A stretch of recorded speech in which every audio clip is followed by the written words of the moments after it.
ड्रेनेजसाठी खोदलेल्या नालीत पलटी होऊन कारचा अपघात. खामगाव शहरात ड्रेनेज कंत्राटदाराचा निष्काळजीपणा, कारवाईची नागरिकांची मागणी. बुलढाण्याच्या खामगाव शहरात अनेक ठिकाणी ड्रेनेज लाईनचे काम सुरू आहे.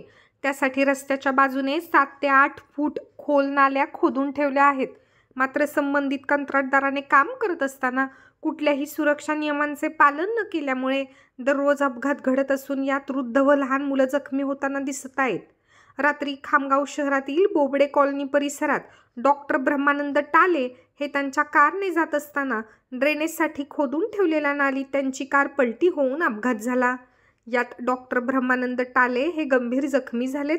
संबंधित कंत्राटदार कुठल्याही सुरक्षा नियमांचे पालन करत नसल्याने या कंत्राटदारावर कारवाईची मागणी खामगाव शहरातील नागरिक करीत आहेत. खामगाव शहरात किती दिवसापासून हे खोदून ठेवलेलं आहे. त्याच्यामुळे खूप सारे जे बुजुर्ग लोक आहेत ते खूप सारे पडलेले आहेत बी आहेत. आणि आता थोड्या वेळ पहिले तिथं ॲक्सिडेंट ते झालेला आहे. तिथं गाडी एक पलटी झालेली आहे आणि नगर परिषद याच्यावर काही ॲक्शन घेत नाही आहे आणि हे असंच खोदून ठेवलेलं आहे खूप दिवसापासून.